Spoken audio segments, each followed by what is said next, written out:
So far, we are hearing some great news from this new cabinet of Truss. The new government are introducing some conservatism back into this country. This time by getting rid of Nadine Dorris's anti-free speech aspects of the online harms bill.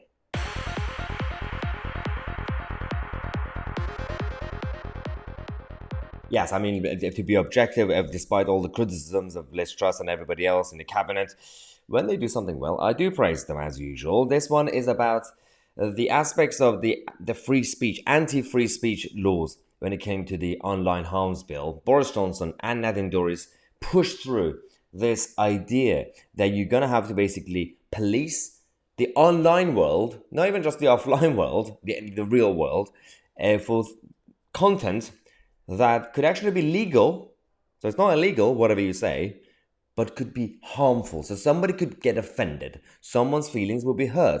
Luckily, Michelle Donelan, who's the new culture secretary, is completely destroying the terrible legacy of Nadine Dorries when she was on Julia Holloway's show. Julia, who's very much pro-free speech, she was just making sure that if this bill is actually changing. I must ask you about the online harms bill. Liz Truss was talking about how she wanted to tweak some of the content of that, but crucially, people are very concerned about, and it's under your jurisdiction as Culture Secretary, that tech companies would have to censor legal but harmful content.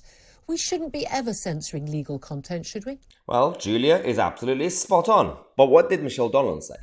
Well, look, this is the element that we will be changing in the bill. So is that going to be out of the bill?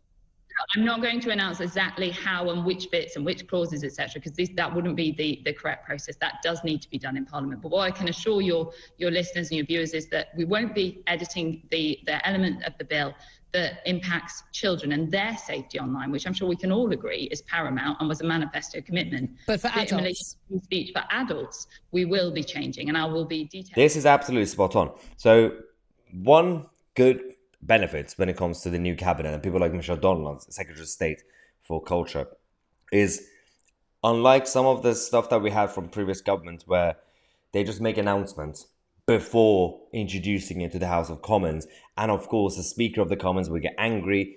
It's essentially against the Constitution. You can't just randomly make your own announcements with a detailed plan of changing clauses, for example, or amendments. You do have to go through the process. So Michelle Donelan is absolutely spot on that she said, well, I can't really give you the details yet. I need to actually announce it in the chamber. Secondly, she was also right to say, well, protecting children, that's fine. That's actually very important.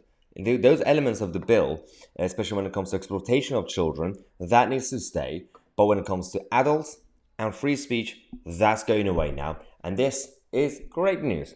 Finally, we are seeing some conservatism from this so-called conservative government. We're going to come back in half an hour. We're going to tell you about the new European Union, EU 2.0, and Emmanuel Macron is dragging the UK into it. Subscribe to the channel. I'm Tousi, and we are the media.